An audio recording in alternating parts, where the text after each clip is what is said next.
Cette vidéo vous est présentée par la boutique de Diceall.com, les prix les plus bas sur vos jeux de société favoris.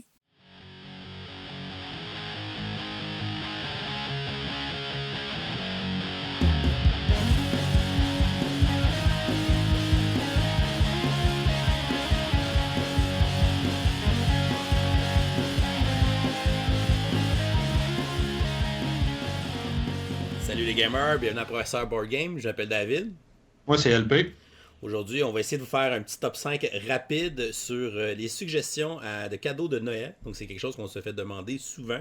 Donc, on a essayé de trouver 5 petites catégories d'occasions de cadeaux qu'on pourrait avoir à faire à quelqu'un à Noël. Et on va vous donner chacun une suggestion dans chacune des catégories. Donc, 10 suggestions au total pour votre magasinage de Noël. Et ça tombe bien parce qu'aujourd'hui, c'est le Black Friday. Et on sait qu'au Black Friday, il y a souvent des belles aubaines. Et qu'on commence souvent notre magasinage de Noël à ce moment-là. Donc aujourd'hui, on va vous donner des suggestions. Puis c'est des jeux qui vont pouvoir se retrouver chez notre boutique partenaire de Diceall.com, qui est une boutique qui est à Montréal. Donc on va vous montrer aussi les prix de chacun des jeux sur leur site.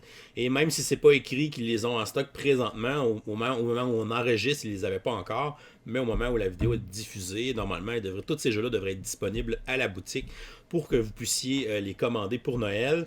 Puis on sait qu'on est dans un contexte économique particulier avec la pandémie et tout ça. Donc, cette année, quand vous faites vos cadeaux de Noël, essayez peut-être de faire un petit coup de pouce à vos boutiques locales, justement, pour les encourager, pour les aider à passer au travers de cette épreuve-là. Donc, notre première catégorie de suggestions pour Noël, on va y aller avec des jeux qui rentreraient dans un bas de Noël. Donc, des jeux, souvent qui sont des petites boîtes qu'on peut glisser dans le bas de Noël des enfants ou de notre famille et tout ça. Donc, LP, quelle serait ta suggestion pour mettre dans un bas de Noël? Ben, dans une petite boîte, là, traditionnellement, dans ma famille, on aimait beaucoup les jeux de levée dans le temps de Noël. Donc, je vais y aller avec The Crew, The Quest for the Planet 9. Puis, il vient d'avoir la version française qui vient de sortir en quête de la 9e planète.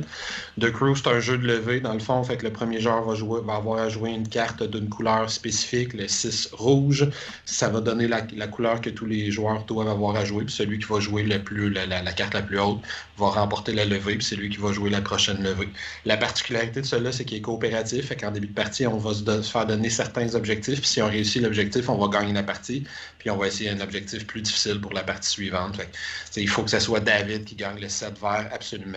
Il y a des petites règles pour la communication. On n'a pas le droit de se dire n'importe quoi. On a juste une information qu'on peut donner à chaque levée. Dans le fond, fait que c'est pas plus compliqué que ça. Après ça, c'est un jeu comme la Dame de pique traditionnelle qu'on connaît du temps des fêtes, mais avec une version coopérative. C'est une toute petite boîte, pas très dispendieuse. Fait une belle suggestion pour Noël.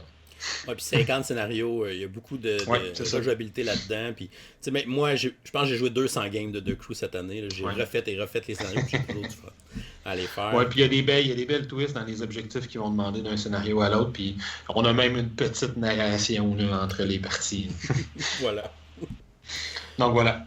Pour moi, je vais y aller avec un jeu qui existe en plusieurs formats. C'est aussi une petite boîte, évidemment, pour aller dans le bas de Noël. C'est un jeu qui s'appelle Similo. Et vous pouvez retrouver différentes boîtes à thématiques différentes. Donc, celle que je vous présente présentement à l'écran, c'est la version Fable avec des cartes qui représentent les personnages de Fable. Chaperon Rouge, Aladdin, Robin des Bois, Blanche-Neige, etc. On a une version Histoire, une version Mythologie grecque, une version avec des monstres. Une version histoire aussi avec des personnages historiques. Et dans le fond, c'est un jeu coopératif de déduction par l'image. Donc, on va avoir un joueur qui va être le maître de jeu, le narrateur. Et son but, c'est de nous faire deviner un personnage secret parmi les 12 sur la table. Et pour y arriver, à chaque ronde, il va nous donner une carte d'indice, qui sont d'autres cartes dans le jeu. Et il va toujours nous dire si l'indice ressemble ou est différent du personnage secret. Et les joueurs, avec ces indices-là, vont éliminer des cartes sur les 12 sur la table à chacune des rondes pour éventuellement avoir 2 cartes pour la ronde finale et éventuellement trouver le personnage secret. Super simple comme jeu, super belles images. C'est un jeu qui se traîne partout. La boîte est tout petite, ça va bien se glisser dans le bas de Noël. C'est très accessible aussi. On peut y jouer en famille avec nos parents, nos grands-parents, etc. Fait que ça rentre dans l'esprit du temps des fêtes. Puis on peut choisir la boîte qui nous attire le plus, le thème qui nous attire le plus. Peu dispendieux aussi. Là, ça coûte 11,69 comme vous pouvez voir. Donc vraiment très intéressant comme petit jeu de déduction par l'image. Donc pour le bas de Noël, on y insère une boîte de 6000, une ou deux boîtes de 6000 tellement ça coûte pas cher. Ensuite, notre deuxième catégorie, on va y aller avec un jeu qu'on peut amener pour un échange de Noël. Donc, là, la clé pour ce type de jeu-là, ça va souvent être le prix puis l'accessibilité du jeu. On ne va pas donner des jeux à 50$ pour un échange de Noël. Fait que, est-ce que David, tu veux y aller avec ton choix? Oui, moi je vais y aller avec un beau petit jeu qui s'appelle Calico, qui est un jeu de placement de tuiles en fait, où on va se faire une belle courte pointe avec des tuiles qui représentent des couleurs, des motifs différents. Puis on va avoir dans le fond trois objectifs sur notre plateau personnel. On va essayer d'agencer les couleurs et les motifs pour faire des points avec nos objectifs. On va aussi essayer de les placer de différentes façons pour pouvoir attirer des chats avec des zones de motifs identiques selon les critères que les chats veulent avoir pour faire des points avec ça. Puis on va aussi faire des zones de couleurs pour placer des boutons qui eux aussi vont valoir des points. Donc un jeu qui paraît simple mais qui est un excellent casse-tête. On va pouvoir se creuser la tête. Puis ce qui est le fun, c'est qu'il y a un mode familial aussi où tu peux enlever les objectifs pour que justement ça devienne plus simple puis que tu puisses y jouer peut-être avec tes enfants puis des plus jeunes. Mais pour des joueurs, c'est vraiment un très très bon casse-tête. Fait que c'est un jeu qui va s'adapter à n'importe quel type de joueur. Puis la thématique, on a des beaux petits chats dessinés, c'est sympathique. Je pense que ça va plaire à beaucoup de monde. Donc Calico pour un échange de cadeaux, moi je pense que ça va être un passe-partout. Et dans mon cas, moi, je vais y aller dans le fond avec la nouvelle édition d'un vieux classique, donc le bon vieux Love Letter, qui est un tout petit jeu de cartes. Facile à comprendre, facile d'accès. La version qu'on monte, c'est la version Le Guerre d'Infinité, donc la version Marvel avec toute la récente série de films Marvel et tout ça. Dans le fond, pour y aller à son plus simple, Love Letter, ça va être un jeu compétitif. La version Gant d'Infinité va avoir une mécanique un contre tous. Il y en a un qui va incarner Thanos. Les autres joueurs vont être les héros qui vont tenter de battre Thanos. Thanos tente de cumuler les différentes pierres d'infinité pour remporter la partie. Les joueurs tentent de l'éliminer. Puis grosso modo, la mécanique du jeu, on a un petit deck de cartes, on a une carte en main, on pige une carte et on joue l'une des deux cartes qu'on a en main pour activer l'effet de la carte. C'est un jeu dans lequel il y a du bluff. On va tenter de deviner la main de son adversaire, puis on va jouer nos cartes en conséquence. Notre adversaire va faire évidemment la même chose avec nous autres. Fait que c'est un jeu qui est vraiment extrêmement simple. C'est du beau matériel. Il est facile à comprendre, facile à expliquer.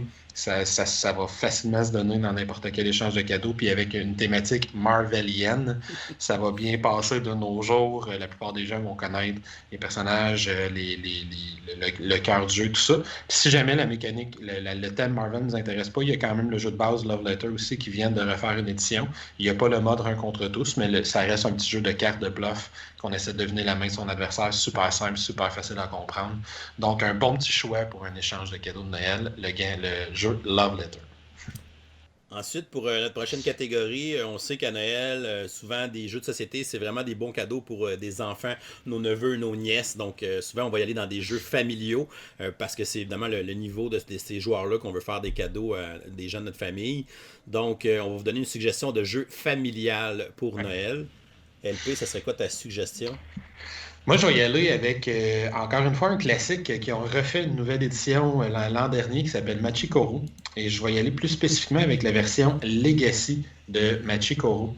Machikoro, dans le fond, c'est un jeu où, grosso modo, on va se construire un tableau de cartes devant soi, puis à tous les tours de jeu, les joueurs vont lancer un dé. Puis ça va activer différentes cartes qu'on va avoir devant soi. Fait que là, peut-être que je vais gagner des sous, peut-être que je vais voler des sous à un adversaire. Puis avec les sous que je vais avoir, je vais acheter des nouvelles cartes que je vais mettre dans mon tableau qui vont se déclencher de plus en plus souvent selon les dés que je vais rouler, grosso modo. C'est le même principe qu'un jeu comme Space Base ou Valeria Card Kingdom. La partie du Legacy, c'est qu'on va avoir des nouvelles règles qui vont se rajouter entre chaque partie. On va écrire qui a gagné dans le livret d'instruction. Il y a des nouvelles règles, des nouvelles mécaniques qui vont entrer entre chaque partie. Il y a une petite histoire qui va se développer. Puis c'est une histoire vraiment drôle, abracadabrante, avec des affaires qui n'ont pas d'allure à l'intérieur. On est le maire de notre petite île, puis on essaie de développer l'île de partie en partie. C'est une campagne que j'ai faite avec mon garçon qui aime beaucoup, beaucoup ce jeu-là, qui a beaucoup, beaucoup aimé les nouvelles mécaniques, les nouvelles composantes, puis les nouvelles particularités que l'aspect Legacy va amener. Puis à la fin de notre campagne Legacy, comme Charterstone, on va avoir une version unique, une copie unique de Machikoro avec laquelle on va pouvoir continuer à jouer. Fait que c'est vraiment une belle découverte pour la famille. Machikoro Legacy. Je reste un peu dans le jeu Legacy, moi aussi. J'ai choisi Zombie Teens Evolution comme suggestion familiale. C'est la suite spirituelle de Zombie Kids Evolution qui était sortie l'an dernier. C'est un jeu coopératif où on va essayer de chasser les zombies de la ville cette fois-ci. Là. Les zombies ont sorti de l'école, ont envahi la ville. Fait qu'on va tenter de les éliminer, puis on va tenter de trouver aussi le remède pour les guérir. Donc on va avoir dans cette version-là des caisses qu'on va devoir ramasser sur le plateau et qu'on va devoir faire une chaîne avec les personnages pour pouvoir déplacer les caisses puis les ramener sur le lieu de départ. Fait qu'on va avoir ce petit aspect-là de cueillette qui va complexifier un petit peu le jeu par rapport à la version de l'an dernier. Mais on a gardé le même concept qu'on va avoir des enveloppes à ouvrir qui vont débarrer des nouvelles règles, qui vont amener des nouvelles choses sur les zombies, etc. Donc c'est un jeu, encore une fois, qui a plein de découvertes. Puis c'est le genre de jeu, justement, qu'on va enchaîner les parties avec les enfants parce qu'on veut tout le temps savoir qu'est-ce qu'il y a dans les prochaines enveloppes. Ça nous donne le goût de continuer puis de faire d'autres parties avec eux. Donc autant les enfants que les parents, je pense, vont avoir du fun à jouer à ce jeu-là. Donc un jeu de nos amis du Scorpion Masqué, un jeu québécois, donc Zombie Teens Evolution. Ça serait ma suggestion de jeu familial pour Noël. Très bon choix. Ce qui nous amène déjà à notre quatrième catégorie, qui va être dans le fond notre suggestion pour si vous avez un expert de jeux de société dans votre entourage et vous cherchez un bon gros jeu crunchy un bon gros jeu de société de crunchy à lui offrir. Donc, pour notre suggestion expert, David. Moi, j'ai choisi un de nos classiques, un jeu qu'on a tellement parlé depuis sa sortie. Là. Donc, je vais avec Marvel Champion. Encore une fois, on est dans l'univers des super-héros de Marvel. Et c'est un jeu de cartes. Donc, c'est un jeu de cartes évolutif dans le sens où on achète la boîte de base qui contient 5 héros, Spider-Man, Iron Man, She-Hulk, Captain Marvel et Black Panther. Black Panther. Donc, chaque héros va avoir ses propres cartes, une quinzaine de cartes identifiées à son héros. Et on va ensuite choisir un archétype là, agressif, justice, protecteur ou leader. Et on va aller prendre des cartes de cet archétype-là et on va se construire un deck avant la partie. Donc, il faut construire le deck avant de jouer. Évidemment, on a des decks préfaits dans la boîte de base pour commencer puis s'habituer avec tout ça. Mais comme c'est un jeu de cartes évolutif, c'est qu'on peut ajouter des extensions qui sont des paquets de héros, des paquets de super vilains aussi. Et dans chaque extension, on va toujours ajouter des nouvelles cartes. Donc on va avoir de plus en plus de cartes dans notre banque pour construire nos decks et essayer de nouvelles combinaisons. Puis c'est un jeu dans le fond que chaque joueur va avoir son deck de héros et chaque partie, on va se choisir un super vilain à affronter et on va devoir essayer de remporter puis de l'éliminer avant qu'il réussisse son plan machiavélique. C'est un jeu qui a une rejouabilité monstre, évidemment, avec tout ce qui est sorti, mais juste le fait de changer tes decks, d'essayer des nouvelles combinaisons, c'est vraiment stimulant. Fait que si vous aimez vraiment les jeux de cartes, jeux de combos de cartes, construire des decks et tout ça, c'est vraiment un jeu qui va vous faire passer des heures de plaisir. Donc, puis si vous êtes un fan de Marvel, je pense que c'est un incontournable dans le jeu de société aujourd'hui, même si ça fait pas très longtemps qu'il est sorti ce jeu-là. En à peine un an, je pense qu'il a su se glisser très haut dans le palmarès des jeux de super-héros puis des jeux de cartes évolutifs aussi. Donc, c'est ma suggestion pour expert Marvel Champion, le jeu de cartes. Et si vous cherchez plutôt un jeu qui a rapport avec des dés, mais qui reste très crunchy et très euro, ben moi, je vous suggérais le jeu Tekkenu, Obelisk of the Sun, Obélisque du Soleil, qui est un jeu, dans le fond, de recrutement de dés. C'est un jeu de David Turczi, qui est un de mes auteurs préférés. Fait que c'est un jeu de recrutement de dés. On va avoir des dés qui vont être disposés en cercle autour d'un obélisque. Justement, cet obélisque-là va tourner au fur et à mesure que la partie va avancer. Fait qu'on va avoir des dés qui, des fois, vont être dans l'ombre de l'obélisque. On va avoir des dés qui vont être au soleil. Selon la couleur que le dé a, il va être disponible ou non en fonction du positionnement de l'obélisque. Avec ces dés-là, on va les placer sur une balance qu'on a sur un plateau personnel et on va prendre différentes actions, construire des temples, augmenter notre population, le bonheur de notre population, aller construire des maisons, aller construire des statues. Il y a un paquet de choses qui se passent, aller recruter des cartes pour tenter d'avoir des pouvoirs, des nouvelles technologies ou avoir des différentes options pour scorer des points à la fin de la partie. Puis, là, on va tenter d'équilibrer sur notre balance, sur notre plateau personnel, les dés qu'on recrute. Fait qu'il faut penser à la couleur du dé au moment où on le recrute. Il faut penser à sa valeur, à la valeur du prochain dé qu'on a l'intention de recruter. C'est un jeu qui a beaucoup de choses qui se passent en même temps. C'est ce qu'on appelle une salade de points. Là, il y a 1 million de façons de faire des points à l'intérieur de ce jeu-là. Il y a des majorités, il y a des tuiles à construire, il y a un paquet de choses. Mais si on aime les gros jeux euro, qu'il y a beaucoup de réflexions à avoir, beaucoup de possibilités, puis que quand on a joué notre première, notre deuxième partie, on a l'impression qu'on commence commence à peine à gratter à toutes les possibilités que le jeu nous offre, ben, ça peut être une excellente suggestion, en plus avec des très belles composantes, puis un prix somme toute raisonnable pour tout ce qui est à l'intérieur de la boîte du jeu. Il y a également un mode solo, si jamais on connaît des experts qui aiment bien jouer à des gros jeux Euro solo, ce jeu-là va l'offrir, donc Tekkenu, Obelisk of the Sun. Et qui dit Noël, évidemment, dit party de Noël. Ouais. Et là, ça vient de tomber pour nous au Québec. On va avoir le droit d'être 10 à nos parties de Noël cette année avec le contexte de la pandémie. Ouais. Donc, le Noël et les jeux de party, c'est toujours deux choses qui vont bien ensemble. On sait qu'on va notre souper Noël, on reçoit notre famille, nos amis. Donc, on va sortir un jeu d'ambiance, un jeu de party après le souper pour avoir du plaisir ensemble. Donc, un jeu qui n'a pas beaucoup de règles, qui se pogne bien, puis qu'on va avoir beaucoup de plaisir. Donc, LP, quelle serait ta suggestion de jeu de party pour Noël? Mais on va y aller dans ma famille. Quelque chose qui a toujours bien marché, c'est les bons vieux jeux questionnaires, les jeux trivia où on va poser des questions. Puis en plus, dans le contexte où on est avec les gens qui vont venir de l'extérieur, c'est un jeu qui va se manipuler facilement. Tout le monde n'a pas besoin de toucher à toutes les composantes du jeu.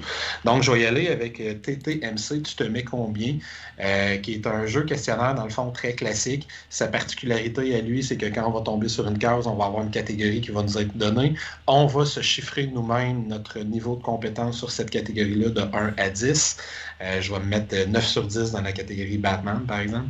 Puis si on réussit à avoir la réponse, ben, on va avancer d'un nombre de cases égal à la valeur qu'on s'était mis dans cette catégorie-là. Fait qu'il y a une petite stratégie où on va quand même regarder c'est que ça va être quoi la prochaine case sur laquelle on va tomber si on se met 6, 7, 8, 9 ou 10.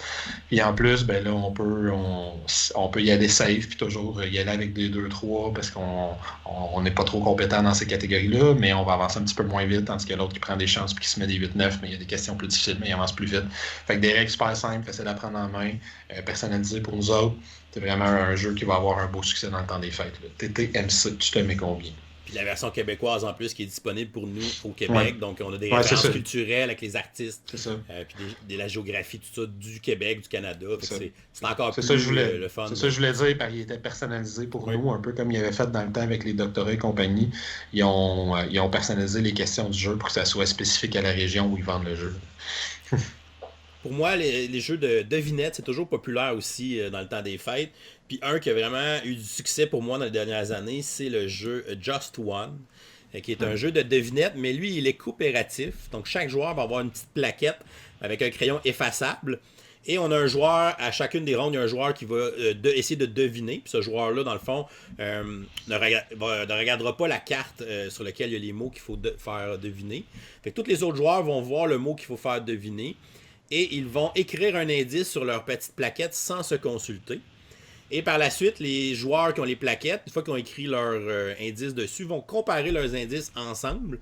Et si quelqu'un a écrit 2 fois le même indice, si 2 personnes ont écrit le même indice, en fait, les indices vont s'effacer, vont s'éliminer.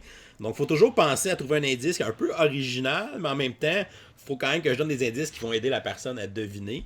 Et après ça, ben, les indices qui ont survécu à la coupure, s'il n'y a pas eu de doublon, on va les présenter à la personne qui devine et cette personne-là va tenter de deviner le mot qu'on essayait d'y faire deviner. C'est vraiment très simple. C'est un concept qui fonctionne vraiment bien. Puis le fait de mettre ça en jeu coopératif, je trouve que ça rajoute une belle twist sur ce style de jeu-là. Les jeux de devinettes qui sont aussi assez nombreux généralement dans le temps des fêtes. Donc Just One, ça a fonctionné vraiment bien dans ma famille dans les dernières années. Puis c'est un jeu que je traîne encore aujourd'hui dans pas mal toutes mes parties. Quand il y a des parties, évidemment. Donc Just One, pour moi, ça serait ma suggestion de jeu de party pour le temps des fêtes cette année. Très bon choix. Et ça fait déjà le tour de nos suggestions de Noël. On a vraiment essayé de faire ça rapide. Vous savez, nos tops, souvent, c'est quand même des vidéos qui sont longues. Donc, on voulait que ça soit rapide pour justement vous aider rapidement dans votre magasinage de Noël. Puis on aimerait ça connaître vos suggestions à vous autres là, dans les 5 catégories qu'on a données. Ce serait quoi vos suggestions de cadeaux? Donc laissez-nous ça en commentaire. Ça va donner des suggestions aussi aux autres personnes qui vont venir regarder la vidéo puis qui vont pouvoir lire vos suggestions dans les commentaires. Fait que si tout le monde donne ses suggestions, ben on va avoir plein de bonnes idées pour faire notre magasinage de Noël. Donc laissez-nous ça en commentaire. Ça nous intéresse de lire tout ça. Et on va vous souhaiter évidemment un bon magasinage de Noël, une bonne fin de journée et continuez de gamer. Ciao!